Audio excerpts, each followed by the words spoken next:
This skeptic in this university and many other skeptics that I've listened to made the same argument that maybe Jesus' disciples were just hallucinating. They were dreaming. They thought they seen Christ rose from the dead. But as many people and experts have pointed out, is you don't have group hallucination. And if you do, they don't experience the same thing. Also, that is not the biggest problem with the skeptic argument. The disciple wrote in the gospel that Jesus appeared to them over a period of 40 days, proving to them he really rose from the dead. So are we to suggest they were hallucinating for that long? Not possible, not likely. Anyway, let's hear what he has to say. Take a look. The Adam and Eve story, right? Adam and Eve? Should I think of it as something that really existed? And if not, like if we are in a sense that, okay, Adam and Eve is just a story to tell the beginning of the earth, but not necessarily it's physically occurred.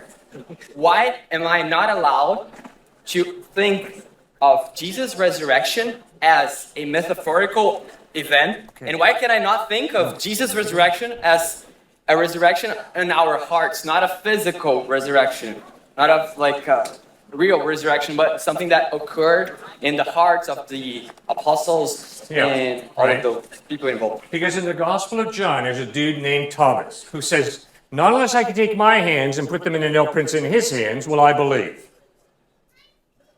One day, the disciples are together. Jesus walks right up to Thomas and says, right here, take your hands and put them in the nail prints in my hands. Take your hand and thrust it in the spear in my side. And Thomas stopped doubting and believed. It's a clear claim, physical resurrection. Gospel of Luke, Jesus appears to his disciples, Luke 24. They think they're hallucinating. He says, give me something to eat. Notice that a spirit does not have flesh and bone the way you see I have. Because they were struggling with that. Are we hallucinating? And very clearly the text deals with that. No, you're not hallucinating. Jesus physically, bodily, rose from the dead. Okay, but that's like accounts and reliability. You're basing your argumentation is like people that were there on this specific context. That's correct. Right?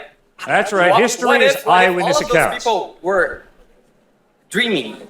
What if those people were just imagining in their minds all of those events? Sir, I'm a bad dream you're having right now.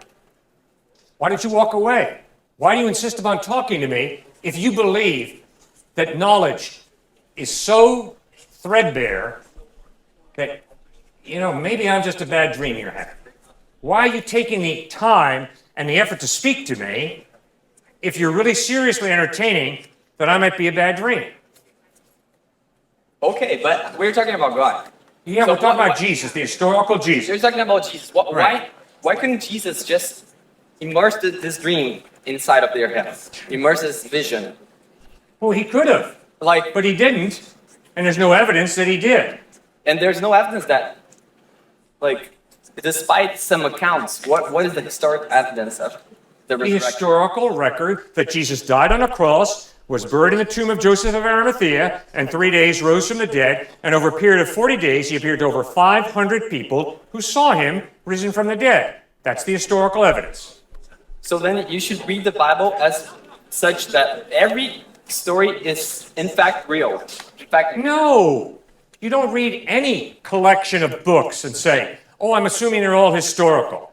No, there's poetry in the Bible, didactic, there's apocalyptic literature, highly symbolic, like the book of Revelation. Yeah. So there's many different literary styles employed by the authors of the Bible. Greeks, they really believed that those gods existed. They did those stuff, they did those stories in Homer's accounts. Oh, right. Well, they actually thought they were true because they were passed by their generations. Okay. What's the literary style of the Iliad and the Odyssey? What? What is the literary style of the Iliad and the Odyssey? It's more like a poem. Thank you. What kind of poetry is the Iliad and the Odyssey? The epic. Thank you. Epic. Now we're beginning to think together. Respect literary style in order to interpret accurately and fairly. What is the literary style of Matthew, Mark, Luke, and John? Not epic poetry. It is reportage, eyewitness reportage. you're saying, oh, this is historic literature. This is not.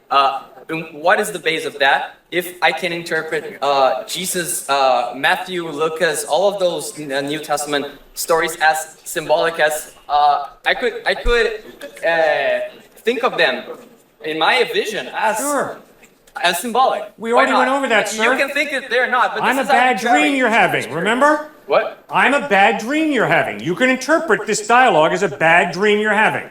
The reason I cannot accept that is because the evidence is I'm hearing your voice, you're articulate, you're thoughtful, we're having a dialogue. It's not a dream. Wake up, Cliffe. No, it's reality. And I'm not going to play some intellectual game to persuade myself, oh no, you're just a bad dream I'm having. No, you're not. That's highly disrespectful. You're not a bad dream. You're a real man standing there talking to me. Thank you. The Gospels are historical narrative. Could there be errors in them? Of course there could be. But basically, the literary style is historical narrative. So simply read them as history and ask yourself, does the historical evidence point to Jesus being reliable or does it not? It's not that complex. Did World War II ever happen? Photos of it, though, right? Photos. Haven't you seen Forrest Gump? Sir, you can doctor photos any way you want to.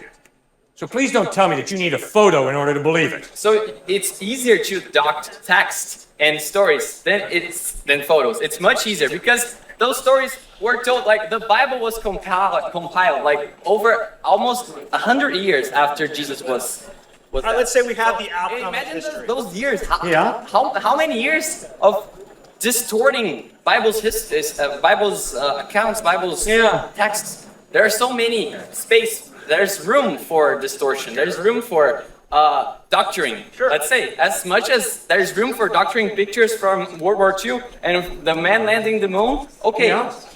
So, but that doesn't comparing different like historical sources doesn't give a reason why I should believe in biblical texts.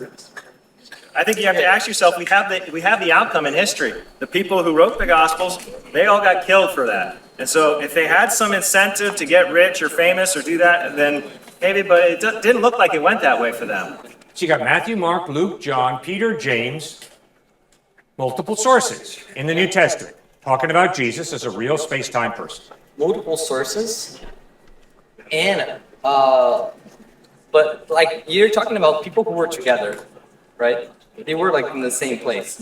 If you're thinking of general history, there are people from all over the world that are describing such an event. No, sir, they're not. No? You don't have people from Australia describing that George Washington was first president of the United States. He is not a dream I'm having, okay? The evidence is he's really here. I'm not going to spend my time talking with you all, trying to convince you all that he's not a dream. No, the overwhelming evidence, he's right here. I mean, what are you guys doing to yourselves intellectually? You're driving yourself right into craziness. Live in reality. You can grasp truth to some extent, all right? So the way you do that is by studying the evidence. And then, based on the evidence, you make decisions to trust. You guys have incredible faith to trust that on your day of graduation, Yale University is not going to say, no diplomas this year. It's possible. Highly unlikely. Based on the credibility of Yale University as a fine university, they're going to grant you a diploma. Can't prove it to me that they're not going to break tradition on your day of graduation. So you have faith that's based on evidence. That's why you guys are shelling out as much money and work as you are to get a diploma from here. Because the evidence is you can trust Yale University. Bravo, good. It seems to me as of late that people will find any reason not to believe in God. The other day I was at work talking to one of my supervisors about how he can trust the gospel as historical document in the resurrection of Jesus Christ. And the reason he gave me of why he can't trust the gospel is his disciple probably thought he died. He just lost consciousness when he was being crucified on the cross. Well, that tells me he never really read the gospel, because if he did, he would know. One, the Romans were very good at killing people. Second, Jesus was put on the cross with huge nail on both of his hand and feet.